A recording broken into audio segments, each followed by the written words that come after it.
Pasmado ang bunganga. Beep, beep, beep, beep, beep. Ang tagalupa na viral ang mukha. Bip, bip, bip, bip, bip. Bumibip, bip, bip, bip, bip, bip, bip, bip, bip, bip, bip, bip na ba? Ang lahat! Martian! Beep, beep, beep, beep. Enrico Pañero! Bip, bip, bip, bip, bip. Beep, beep, beep, Bip, bip, bip, bip, bip. Bip, bip, bip, bip, bip. Titilaok! Titilaok! Beep, beep, beep, beep, beep. Ito na ang 101.1 Yes FM Balitang Kamusta mga Yes Friend ang performance ng inyong kumpanya? Oo, no? Actually mga Yes Friend, ang performance ng kumpanya ang magtatalaga kung magkakaroon ng 14th month bonus. O oo nga! Merry Christmas! Merry Christmas na. So bakit natin in-open mga Yes Friend itong 14th month bonus? Ang sarap pakinggan, ano? 14th month bonus.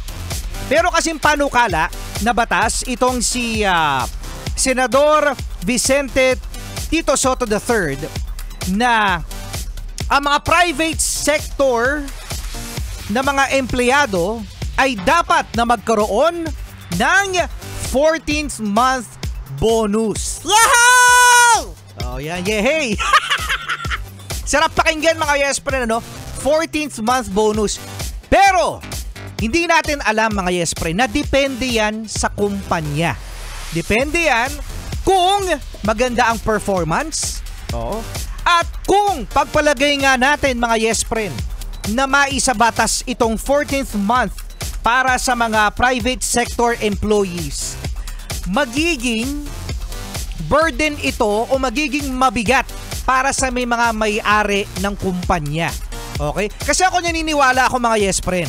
Naniniwala ako na ang isang kumpanya ay magbibigay ng 14th month bonus dahil sa maganda ang ipinakita ng mga empleyado at maganda rin ang kita ng kumpanya.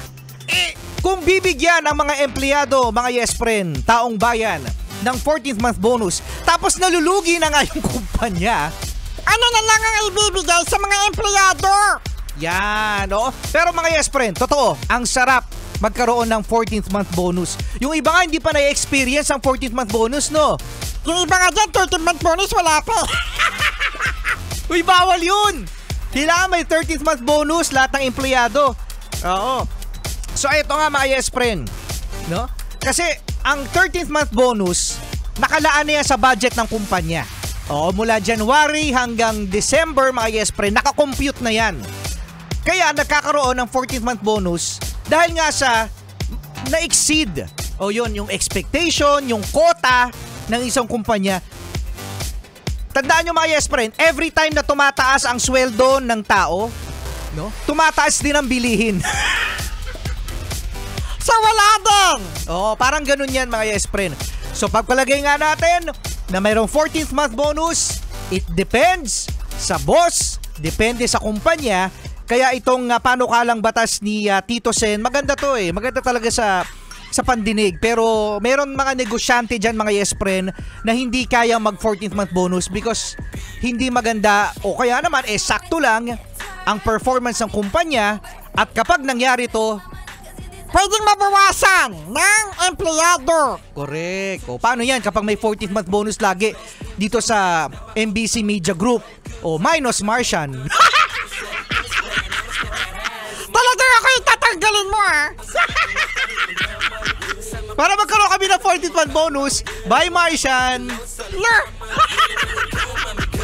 Cute mo, no?